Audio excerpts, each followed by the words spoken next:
우리 하나님의 말씀 이사야 6장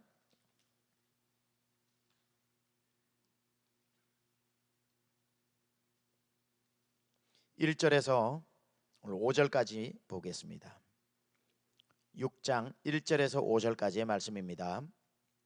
우시야 왕이 죽던 해에 내가 본즉 주께서 높이 들린 보좌에 앉으셨는데 그의 옷자락은 성전에 가득하였고 스랍들이 모시고 섰는데 각기 6 날개가 있어 그 둘로는 자기의 얼굴을 가리었고 그 둘로는 자기의 발을 가리었고 그 둘로는 날며 서로 불러 이르되 거룩하다 거룩하다 거룩하다 만군의 여호와여 그의 영광이 온 땅에 충만하도다 하더라.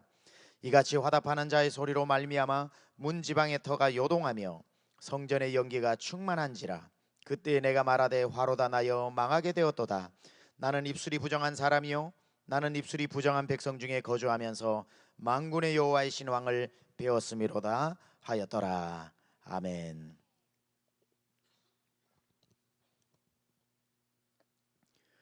이사야의 예배라는 제목 가지고 말씀 전하겠습니다. 여러분 시간마다 은혜 되시죠? 위기는 기회다라는 말이 있습니다. 여러분 이 말에 동의하십니까? 무조건 아멘 하지 마시고 동의하시냐고 물었습니다. 위기는 기회다. 저는 동의합니다. 위기는 기회다. 때로는 우리가 살다 보면은 위기가 닥쳐올 때가 있습니다. 그런데 그런 위기가 닥쳐올 때 우리는 이렇게 얘기합니다. 다 끝났다. 이건 내가 안다. 이건 안 된다. 그런데 그 많은 위기들이 상당 부분 기회다라는 것을 우리는 경험적으로 알 수 있습니다.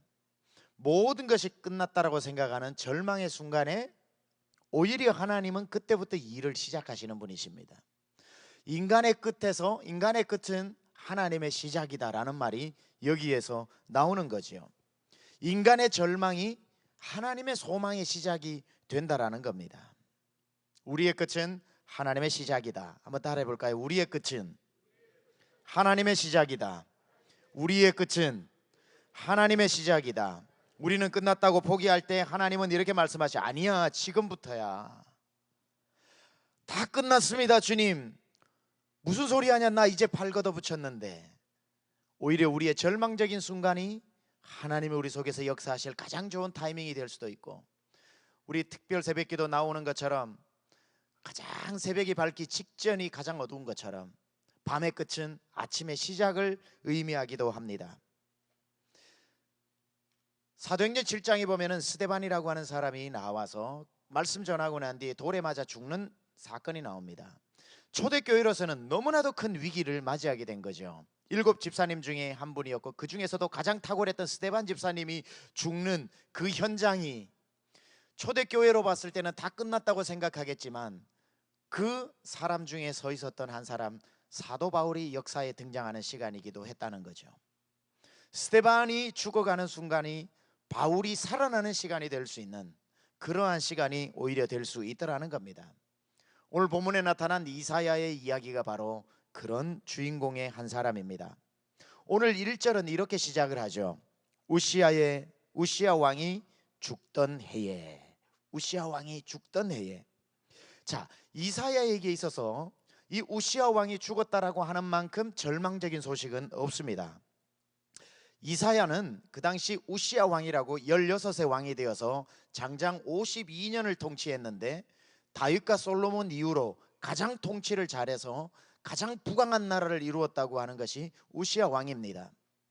나라 왕이 정치를 잘하면 백성들의 존경을 한 몸에 받기 때문에 그 리더십 지도력이 탁월했습니다.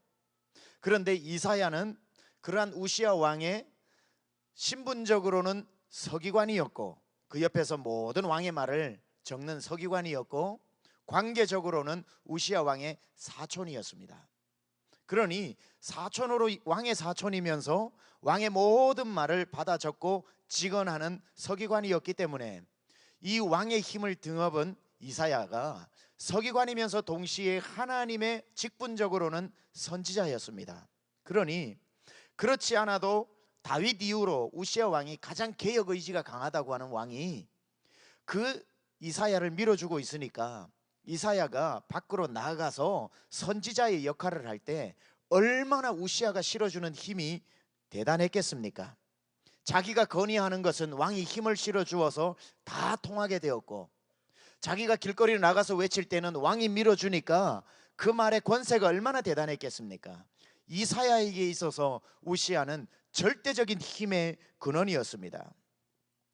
선지자로 볼 것 같으면 선지자는 언제나 왕이 약할 때는 왕의 그 잘못을 지적했기 때문에 왕에게 핍박을 받는 위치가 선지자이기도 하지만, 만약에 왕이 하나님의 마음에 합해져서 선지자를 돕기 시작한다면 이 선지자는 천군만마를 얻은 것 같이 백성들 앞에 불호령을 내리면서 말씀을 전할 수 있는 그러한 사람이기도 했습니다. 그러니까 이 개혁 의지가 강한 이사야가 자기를 밀어주는 우시아 왕을 만났다라고 하는 것은 어마어마한 사건인 거죠. 이해가 잘 안 되시면 이렇게 생각하시면 될 것 같습니다.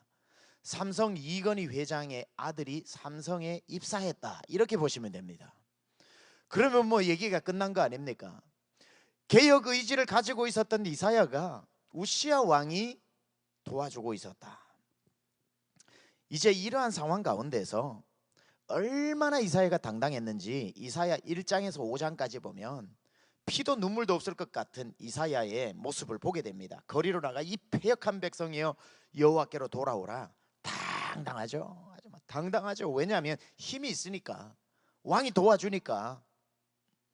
이제 얼마 지나지 않아서 백성들은 통곡을 하고 이사야 당신 말이 맞습니다 하고 주님 앞으로 돌아올 날이 얼마 남지, 진짜 연분홍 꽃이 피었을지도 모르겠습니다. 얼마 가지 않아 이 개혁은 성공하게 되어 있고 이사야는 그것을 자신하고 있었습니다. 그런데 모든 일이 잘 되어 가던 어느 날, 오늘 6장 1절이 생기고 만 겁니다. 우시아 왕이 죽던 해에 우시아 왕이 문둥병이 걸려 갑자기 죽어버리고 말았습니다. 유다에 큰 위기가 왔고 이사야 자신에게는 말할 수 없는 충격에 휩싸이는 위기가 오게 된 겁니다.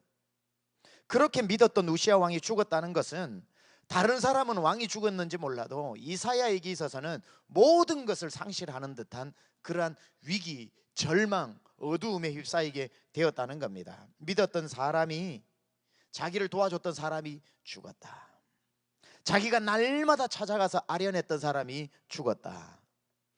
우시아의 죽었다라는 것은 뭘 상징하냐면 이사야의 꿈도, 이사야의 계획도, 이사야의 야망도, 이사야가 꿈꿨던 모든 소망도 끊어졌다라는 것이 우시아 왕이 죽었다라는 한마디에 다 들어가 있는 겁니다.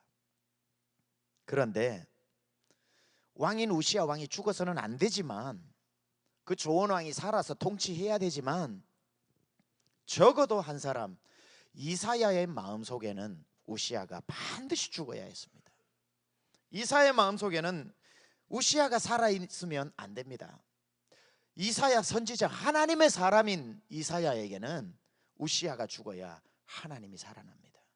그는 하나님을 믿어야 되는데 우시아를 믿었고요, 하나님의 자리에 우시아 왕을 세워놓고 하나님께 물어 기도해야 되는데 왕에게 물어 그 의견을 구했던 이사야가 절대로 붙잡아서는 안 될 우시아를 붙잡고 살았던 거지요. 소위 하나님의 일을 한다고 했던 이사야가 매일매일 찾아간 곳은 기도의 처소, 예배의 처소, 성전이 아니라 왕이 있는 궁전을 찾아갔던 겁니다. 여러분, 한자 차이입니다. 궁전과 성전은 한자 차이입니다. 그러나 성전을 찾아가느냐 궁전을 찾아가느냐는 그 인생이 완전히 달라지는 인생이 됩니다. 하나님의 말씀을 전하는 선지자였음에도 불구하고 하나님의 성전은 찾지 않고 날마다 왕의 궁전을 찾아서 하나님께 기도하지 않고, 왕이여 오늘은 이런 개혁이 어떻겠습니까? 왕이여 오늘은 신상을 뒤집어 엎읍시다. 왕이여 오늘은 나가가지고 하나님을 배역한 우상 숭배한 사람 다 끌어와서 목을 칩시다. 왕에게 찾아가 왕의 힘을 빌어서 왕에게 구했던 이 우시아 왕이 하나님이 되어버렸던 이사야에게서는 적어도 하나님이 이사야를 사용하시려면 가장 먼저 하셔야 될 일이 우시아를 죽이는 겁니다. 그래야 이사야가 진정한 하나님의 대선지자가 되고 하나님만 믿는 선지자가 될 수 있기 때문입니다.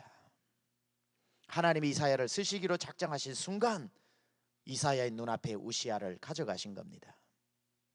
이사야의 마음속에 우시아를 없애야 하나님이 살아나기 때문에 그렇습니다. 그래서 6장 1절이 이사야가 이스라엘의 선지자로 등극하는, 그게 이사야 6장의 주제인데, 그 첫 번째 머리에 첫 번째 단어가 우시아 왕이 죽던 해에라고 시작을 하고 있는 것은 결코 우연이 아니라는 겁니다. 우시아 왕이 죽은 건 슬픈 일이지만 그 비극과 위기는 오히려 이사야 선지자라고 하는 위대한 선지자의 등장으로 오히려 기회가 되더라는 겁니다. 사랑하는 여러분, 여러분은 이번 특별 새벽기도 동안 작정하고 나오셨을 텐데, 이번 특세를 통해서 여러분은 무엇이 죽어야 할 것 같습니까? 여러분 삶에는 무엇이 죽어야 하나님이 살아날 것 같습니까? 여러분이 더 의지하고 더 기쁨이 되고 더 희망을 걸었고 더 그게 전부라고 집착했던 거 죽어야 여러분 안에 하나님의 능력이 살아납니다. 오늘 우시아 같은 여러분 안에 있는 우시아를 죽여야 된다는 거예요. 아니면 그게 죽지 않으면 절대로 하나님이 여러분 안에 역사하지 않습니다. 왜? 그게 여러분의 소망의 이유고, 그게 여러분 기쁨의 이유고, 그게 없으면 슬픔의 이유고, 그것 때문에 여러분의 생각이 다 사로잡혀 있는데 어찌 여러분 안에 하나님 생각이 날 시간이 있고 하나님 때문에 기뻐할 수가 있고 하나님의 능력을 구할 수 있겠습니까? 하나님께 마땅히 드려야 할 시간이 여러분의 우시아가 다 가져가 버리는 거예요. 기도하면서 우리는 딴 기도하지 말고, 하나님, 내 안에 우시아가 무엇입니까? 그걸 죽여주십시오. 그래야 내 안에 하나님의 능력이 살아납니다.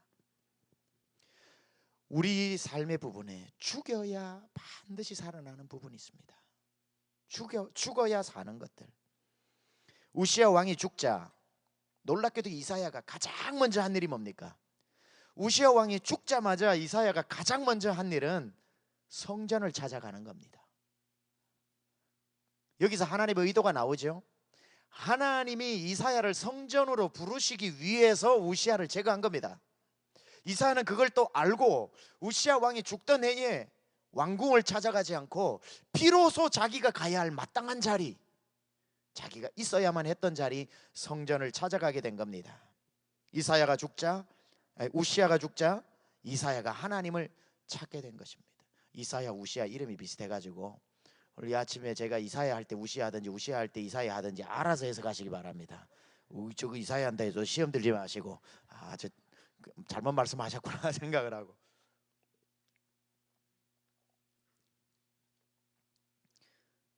우시아가 죽으니까 성전을 찾게 된 것, 얼마나 귀한 일입니까?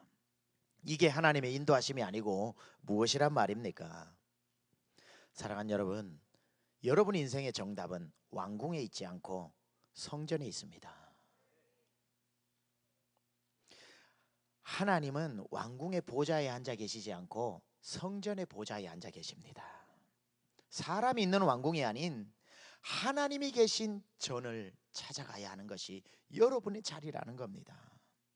하나님은 우시아를 죽이는 극단적인 조치를 취하시면서까지 이사야를 성전으로 부르셨습니다. 왜냐하면 선지자가 있어야 할 자리는 세상의 자리가 아니라 하나님이 계신 성전이라는 거죠. 거기서부터 시작하라는 겁니다.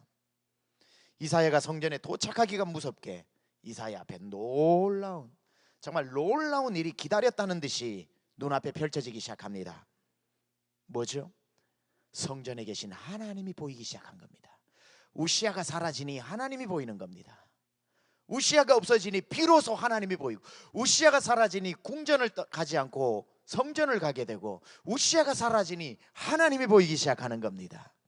방금 전 왕궁을 찾아갔는데 왕이 없는 텅 빈 보좌를 보고 절망해서 성전을 찾았더니 그 보좌에는 하나님이 계시다라는 겁니다. 여러분, 왕의 보좌는 비어 있어도 하나님의 보좌는 영원할 줄로 믿습니다. 하나님의 보좌는 비어 있는 적이 없습니다. 그 말은 무슨 뜻이냐? 왕이 보좌에 앉았다는 건 통치하고자 앉은 겁니다. 하나님의 보좌가 비어 있지 않다는 건 여러분의 삶을 영원토록 통치하신다는 뜻입니다. 하나님은 한 번도 여러분의 무관심하거나 떠난 적이 없이 영원토록 여러분의 주인 되어 통치자 되어 여러분의 인생을 다스려 주시는 겁니다. 왕 한 명만 잘 만나도 나라가 태평성세를 이루는데 하나님이 여러분의 왕이 되신다면 여러분의 인생은 말해서 못하겠습니까? 그래서 하나님 우리를 다스려 주십시오 하는 겁니다. 왜냐하면 하나님이 안 다스리면 사탄이 다스리거든요. 하나님이 우리를 다스릴 때 우리 인생이 어떻게 되는지는 우리가 너무나도 잘 알고 있습니다. 1절을 다시 한번 한 목소리로 이 배경에서 읽어보도록 하겠습니다. 1절 말씀 시작.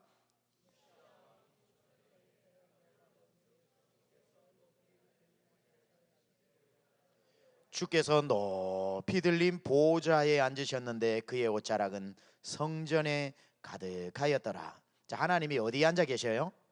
높은 보좌에. 왕의 보좌는 비었는데 하나님의 보좌는 비어 있지 않다는 거죠. 그래서 왕의 보좌를 의지하면 안 되고 하나님의 보좌를 우리는 의지해야 됩니다. 그때 이사야가 충격을 받는 거죠. 무릎을 치면서 얘기하는 거예요. 아, 내가 믿었던 왕의 보좌는 비어 있어도 하나님의 그 자리는 영원하구나. 그런데 그 성전이 무엇으로 가득했다고 하죠? 무엇으로?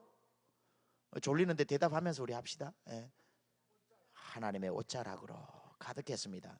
자, 이건 무엇을 의미할까요? 하나님의 옷자락으로 가득했다. 이건 하나님의 위대하심, 하나님의 지극히 크심, 하나님의 광대하심을 나타내는 말입니다. 성전이, 이사야가 찾아갔던 성전은 솔로몬이 지어놓은 성전입니다. 기가 막히게 아름답고 웅장한 성전이죠. 그런데 아무리 제 아무리 큰 성전이라도 하나님을 그 안에 다 모실 수 있겠습니까? 하나님을 담을 수 있는 성전은 이 세상에 없습니다. 우리 본당이 아무리 커도 하나님을 여기 모실 수는 없는 거죠. 그죠? 그래서 이사야가 찾아간 그 당시 세계 유일했지만 가장 위대하고 3번 세워진 성전 중에 솔로몬 성전이 가장 위대했다고 하는데, 그 성전조차도, 그 세상에서 가장 고급으로 지어놓고 크게 웅장하게 지은 그 성전도 하나님의 옷자락밖에 담지 못한다라고 하는 것은 하나님이 그만큼 위대하신 분이시다라는 것을 나타내는 표현입니다. 하나님 옷자락만 해도 그 성전이 담을 수 없는, 그러니까 이사야에게 하나님 뭘 보여주고 싶은 겁니까? 왕 쫓아가지 마라, 옷자락도 담을 수 없는 나는 위대한 하나님이다, 이걸 지금 보여주고 계시는 거예요. 나는 무소부재한 모든 곳에 있는 하나님이기에 이 성전 안에만 내가 있을 수 없다. 이것은 내가 이 성전에 안 있겠다라는 뜻이 아니라 이 성전 안에만 있는 분이 아니고 이 성전이 나를 담을 수 있는 것도 아니다. 나는 위대한 하나님이다. 옷자락 중에 끝자락만 담아도 솔로몬 성전이 차고 넘친다. 이게 우리가 바라보는 하나님의 위대하심이라는 겁니다. 여러분, 우리 이런 하나님 믿고 있는 줄 믿습니다. 근데 이런 구절을 또 잘못 이용을 해가지고 건축을 반대하거나 교회 건물을 반대하는 사람은, 봐라, 하나님이 솔로몬이 성전을 짓고 하나님 앞에 봉헌했을 때 하나님이 나는 이 성전에 있지 않는다 라고 말씀하셨기 때문에 하나님은 성전에 안 계신다 라고 주장하는 사람이 꼭 있지요. 하나님은 솔로몬이 지어놓은 성전 안에 안 계신다는 뜻이 아니잖아요. 그게 솔로몬의 성전이 하나님을 담을 수 없다는 뜻입니다. 그 뜻은 이 안에도 있지만 나는 밖에도 있고 온 땅에 충만한 하나님이라는 것을 나타내는 말이지, 솔로몬이 지어서 드렸는데 하나님 나는 여기 안 있겠다라고 말씀하신 게 아니라는 겁니다. 하나님은 그 한 사람이 지은 그 건물 안에 갇혀 계시는 분이 아니라 위대하신 분이라는 뜻이고, 그것은 이곳에도 계시고 온 땅에도 계신다는 뜻입니다. 그럼 하나님이 무슨 작정을 하시고 솔로몬 성전 안에는 안 계시고 밖에만 계시겠습니까? 나는 밖이 좋다 이러시는 분입니까? 그게 아니라는 뜻이죠. 하나님은 우리가 건물을 지어놓고 성전이라고 말을 붙여가지고 사람들을, 요즘 성도들을 뭐 현혹한다, 성전은 없어졌다. 우리도 성전이고 이곳도 성전이고 세상도 성전이고 하나님의 영이 계신 건 다 성전이지. 요즘 연말 되어서 윷놀이 많이 하셨는데 윷놀이식 용어를 빌리자면 뭐 아니면 도식으로 생각하면 안 됩니다. 하나님이 여기 안 계시면 밖에 계시고 밖에 계시면 여기 안 계신다고 생각하면 안 된다고요. 뭐 아니면 도가 아니라 하나님은 이곳에도 계시고 밖에도 계시고 내 안에도 계시고 온 땅에도 계시 충만하신 하나님. 그러니까 건물을 짓고 우리가 예배를 드리고 성령 임하면 그곳이 성전이 되는 거고, 내 안에 하나님을 모시면 이곳이 성전이 되는 것이고, 저 밖에 저 어두운 뒷골목에도 복음 들고 그곳에 나가 하나님을 예배하고 손잡고 찬송하며 하나님이 이 땅에도 하나님 나라 임하게 해달라면 그것도 성전 되는 것이고, 하나님을 담을 수 있는 것은 온 땅이 담을 수 있으면서 하나님을 다 담아내는 것은 또 온 땅에 아무것도 없는 겁니다. 솔로몬의 성전이라 할지라도 하나님의 옷자락만 담아도 넘쳐버리는 하나님의 위엄을 이사야에게 보여주면서 이사야야, 네가 붙잡아야 될 것은 이런 위엄 있는 위대한 내 하나님만 붙잡으면 너 된다. 왜 왕을 붙잡냐? 이 말씀을 보여주고 계시는 겁니다. 그러고 난 뒤에 성전의 가득한 하나님의 영광을 보면서 2절과 3절에 성경에 나타나는 저 요한계시록 4장 7장을 제외하고 가장 멋진 예배 장면이 등장을 합니다. 이거 소개하려고 하거든요. 여러분, 성경에 나타난 가장 멋진 예배 장면 하나를 여러분에게 소개를 하는데 2절 3절입니다. 근데 2절 3절은 사람이 예배하는 게 아니라 천사들이 하나님을 예배하는 겁니다. 여러분, 우리 예배는 우리가 많이 받잖아요. 다른 교회에서도 받고 우리 교회에서도 받고 사람이 드리는 예배는 많이 받는데 이런 궁금증이 한 번씩 없었습니까? 천사들은 어떻게 예배할까? 하나님을. 천사들은, 여러분, 천사라고 똥똥하게 생겨서 날개 쪽 나와가지고 나팔 이렇게 불고 이렇게 머리 곱슬해가지고 다니는 천사를 생각하면 안 돼요. 천사는요, 우리가 딱 보면은 하나님이라고 착각을 합니다. 그 정도로 구약 성경에 소돔과 고모라를 멸할 때에 나타난 건 다 천사들입니다. 그때에 아브라함은 하나님이라고 영접했습니다. 천사는 어마어마한 위엄을 가지고 있어요. 하나님하고 방불할 정도의 그 디그니티를 가지고 있다고요. 뭐 이렇게 날아다니 이런 아기 천사가 아닙니다. 어마어마한, 그래서 우리가 볼 때는 그 누구도 예배할 필요가 없을 정도로 절대 권력을 가진 듯한 이 천사가, 천사들도 약 9개 층이 있다고 그러는데 가장 높은 데가 스랍 천사입니다. 그 스랍 천사가 하나님의 가장 측근에 있는 천사들인데 그 천사도 하나님이 얼마나 위대하면 하나님을 예배하는데, 제가 봐서는 예배 안 해도 아쉬울 거 하나도 없는 천사가 예배하는데 그 예배 장면이 2절 3절이라는 거죠. 한번 같이 읽어봅니다. 시작.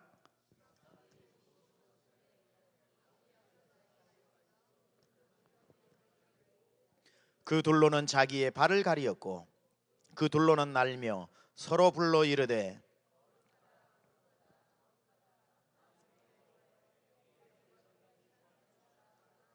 아멘. 자, 이 스랍 천사가 날개가 몇 개 있다고요? 예? 예, 6개. 두 개, 6개가 있습니다. 그런데 이 6날개가 쌍을 이루어 가지고 맨 위에 2개, 가운데 2개, 맨 밑에 2개가 있는데 역할이 다 다르는데 예배하는 역할이 다 달라요. 이 날개의 역할에 따라서 이 한 날개, 2날개가 쌍을 이뤄서 한 날개, 둘, 셋 날개라고 할 때 이 날개 하나하나가 하나님이 어떤 분인지를 나타내 줍니다. 이 날개 자체가, 그게 예배입니다. 여러분, 이 세상 사람들이 하나님을 못 보잖아요. 그러면 하나님을 누굴 통해 보냐면 우리의 행동을 통해 보잖아, 그렇죠? 그래서 우리의 행동은 하나님을 드러내는 겁니다. 우리가 착하게 행동하면은 예수님 모르는 사람들은 아, 하나님이 선하신 분이구나. 우리가 잘못한 사람에게 용서를 해주면 아, 하나님은 용서의 하나님이구나. 우리가 행동을 잘못하면은 그 하나님 믿을 필요 없구나. 우리의 모든 행동은 하나님을 드러내는 행동입니다. 따라서 우리의 행동은 이 자체가 예배입니다. 나가서 사는 것 다 하나님의 영광을 드러내면 예배잖아요. 우리는 하나님의 영광을 드러내기도 하고 가리기도 한다는 말이죠. 이 6날개의 기능을 한번 간단하게 살펴볼 것 같으면 맨 위에 있는 날개는 뭐냐면은 그 둘로는 뭘 가리웠다고요? 얼굴을 가리웠고, 자기 얼굴을 가리고, 그리고 하나님의 얼굴을 가리고, 자기 얼굴을 가리고 하나님의 얼굴을 가리고. 어떤 이유에서 그 얼굴을 가릴까요? 천사가 그 둘로는 얼굴을 가리었다라고 하는 것은 이 의미입니다. 하나님의 영광을 천사조차도 쳐다볼 수 없다는 거예요.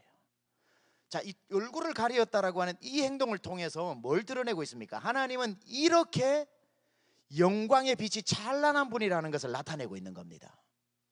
굉장한 신앙 고백의 표현인 거죠. 그 둘로는 천사가 하나님하고 방불할 정도인데 그 둘로는 천사도 하나님의 영광의 빛 한 줄기를 보면 눈이 멀어버리는 거예요.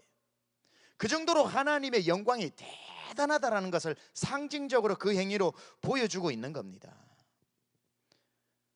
사도행전 9장에 가다 보면 바울이 다메섹 도상으로 가다가 놀라운 정오의 태양이, 여러분 햇빛을, 저는 조명도 잘 못 쳐다보겠는데 햇빛을 쳐다보면 못 쳐다보죠. 그런데 정오의 해보다 더 밝은 빛이 나타났다고 그랬거든요. 그 빛에 사도 바울의 눈이 멀었던 것은 하나님의 광채를 약간 보게 된 겁니다. 이 스랍 천사가 하나님의 보좌의 옆에서 눈을 가리었다는 것은 천사조차도 보면은 죽어야 되는, 눈이 멀어버리는 그 정도로 하나님의 영광이 위대한 것을 지금 누구에게 보여주는 거예요? 이사야에게 보여주는 거예요. 네가 앞으로 나가서 전해야 될 하나님이 이런 하나님이다, 이런 영광이 충만한 하나님이다.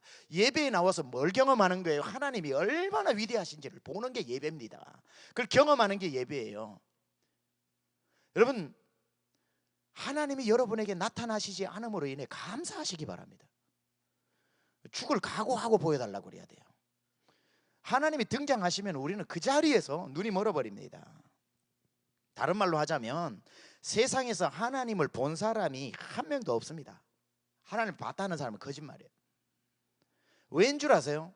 우리가 천국에 가면 하나님을 볼 수 있는데, 그곳에도 요한계시록에 하나님은 해보다 더 밝아서 밤에 달과 낮에 해가 필요 없다, 그 정도로 빛으로 표현을 하고 계십니다. 영광이 너무, 그러니까 태양이라고 하는 것은 태양의 형체가 있지만 태양의 형체를 우리가 눈으로 볼 수 없어요. 그 빛 때문에, 빛만 보는 것처럼 하나님의 영광이 위대하기 때문에 하나님의 그 영광의 빛 외에는 우리가 감히 범접할 수도 없습니다.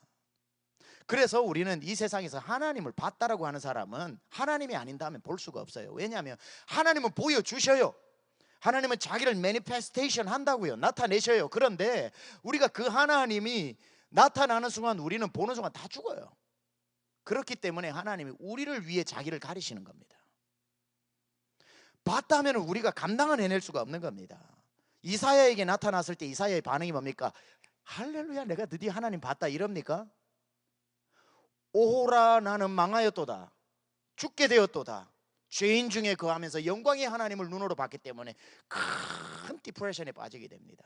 그러니까 하나님의 영광이 그만큼, 하나님의 영광이 비추면 자기 자신이 막 얼마나 더러운지, 얼마나 자기 자신이 부족한지가 드러나기 때문에. 두 번째, 그 둘로는 발을 가리웠다고 했습니다. 발을 가리웠다. 왜 둘로는 발을 가리웠을까요? 그건 수치와 죄의 상징입니다. 발은 그걸 가리웠다는 거예요. 천사가 저와 여러분도 아닌데 루시퍼가 아닌 이상 무슨 죄를 지었습니까? 평생 하는 일이라고는 하나님의 일을 대신하는, 하나님과 방불할 정도의 사명을 감당하는 이가, 존재가 천사인데도 하나님 앞에 서면 발을 가리워야만 할 정도로 더러운 죄인 정도로 느껴지는 것은 무엇을 표현하는 겁니까?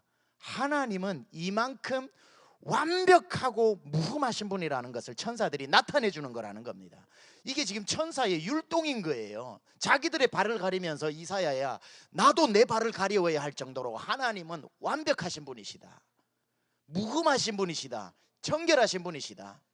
예배는 뭐냐? 나와서 그 발을 가리우는 겁니다. 하나님 앞에 나와서 하나님의, 주님의 높고 위대하심을 발견하는 순간, 내가 의롭게 살았다고 했는데 진짜 의로운 하나님 만나니까 죄악투성이라서 내 발을 가리운다라는 것은 죄를 회개하고 고백하고, 하나님, 나는 죄인이로소이다. 이사야가 나는 죄인으로서 죄인 중에 태어나서 살았다라고 하는 죄고백이 저절로 나오듯이, 예배에 나와서는 여러분이 하나님 앞에 회개함으로, 왜 회개가 절로 나와요?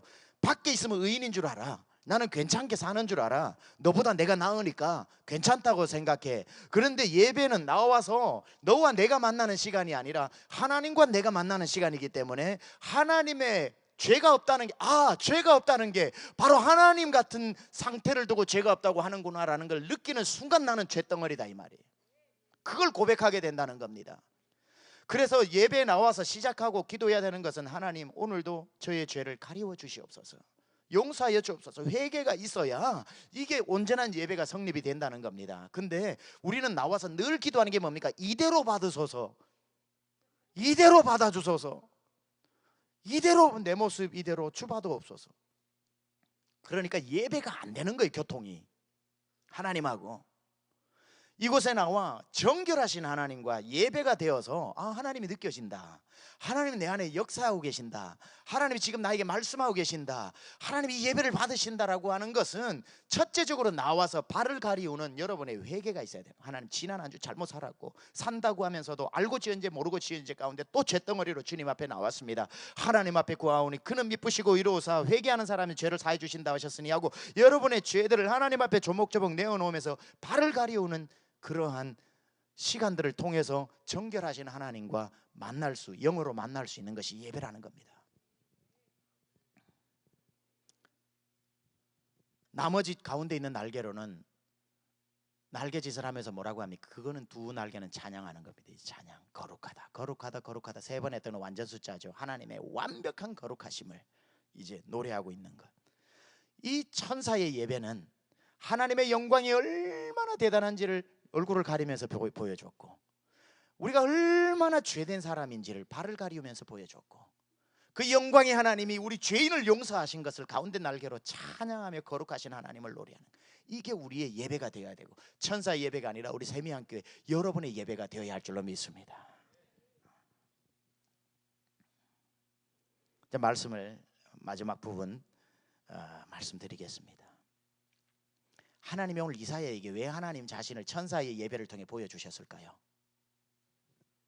이사야가 하나님을 모르고 있었다는 뜻입니다. 그래서 하나님이 이사야에게 내가 너에게 나를 가르쳐 줘야 되겠다. 너 선지자 아니냐? 너 선지자면 나를 알아야 되지 않냐? 그런데 1장에서 5장까지 보면 이사야는 꼭 어떤 식으로 나가서 전했냐면, 내가 하나님 안다 치고 나가서 전한 겁니다. 하나님 안다 치고 백성들에게 막 그 말로 그냥 선포를 한 겁니다. 하나님은요, 하나님을 아는 사람을 사용하시지 안다 치고 하는 사람을 사용하지 않는 겁니다. 그래서 그를 불러서 이사야야, 네가 날 안다 치고 전하면 안 된다. 날 알아야 된다. 날 만나야 된다. 만나고 그 힘 가지고 가서 전해야 된다. 이걸 지금 말씀하고 계시는 겁니다. 우리 선교사님들이 선교지 가서 가장 당황해 하시는 게 뭔 줄 아세요? 이 말씀 듣고 뜨거워져, 주여 제가 여기 있으니 저를 보내십시오 하고 뜨거워져서 몇 년 훈련받고 선교지로 나가가지고 막 복음을 전하는데, 막 전하다가 번아웃이 와요. 왜 오냐면은 5년 전에 만났던 하나님 가지고 전하려고 하니까 안 된다 이 말이에요. 선교사님들이 나가셔가지고 나는 이제 하나님 아니까 당신들에게 그 아는 하나님 전할게 하면 안 된다는 거예요. 그래서 존 파이퍼도 얘기했던 게 뭡니까? Mission exists because there's no worship there. 예배가 그곳에 없기 때문에 선교를 간다, 이렇게 말했거든요. 그것은 선교의 최종 목표가 예배라는 뜻도 있지만 선교사의 최고의 목표는 가서 예배드리는 겁니다.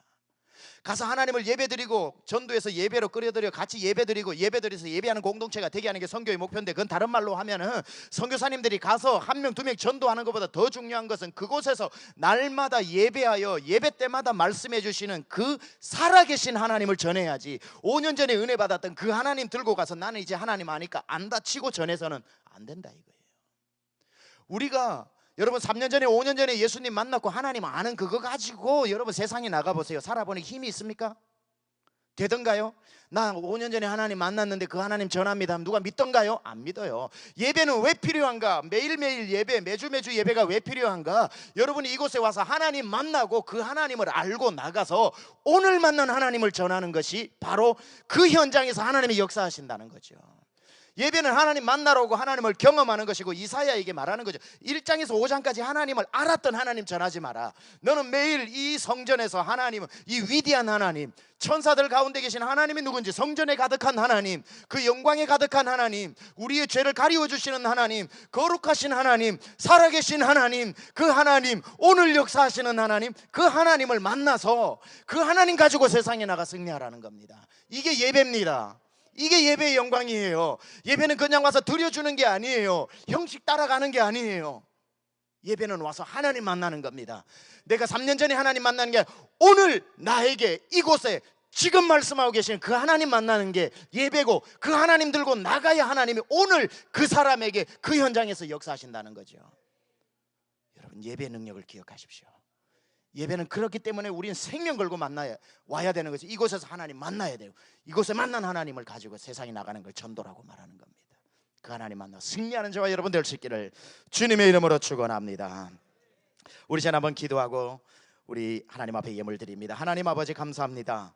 오늘도 이렇게 이사야의 예배를 통하여서 하나님 아버지, 이사야가 하나님의 일은 열심히 했지만 하나님을 몰랐기 때문에 답답하신 하나님이 이사야를 불러 내가 이런 하나님이라는 것을, 살아계신 하나님, 어제의 하나님이 아니라 오늘의 하나님, 어제 역사하신 하나님이 아니라 지금 역사하시는 하나님, 이사야가 알고 있던 하나님이 아니라 더 위대한 하나님을 보여줌으로 말미암아 그때부터 대선지자가 이사야가 역사의 등장하여 하나님 앞에 쓰임받을 수 있었던 것처럼 하나님, 우리 예배 때마다 오늘 역사하시는 하나님, 오늘 말씀하시는 하나님, 오늘 능력으로 행하시는 하나님, 오늘 임하시는 하나님, 더 위대하신 하나님, 어제보다 알았던 더 위대하신 하나님을 만나는 그러한 예배 되게 하여 주시옵소서.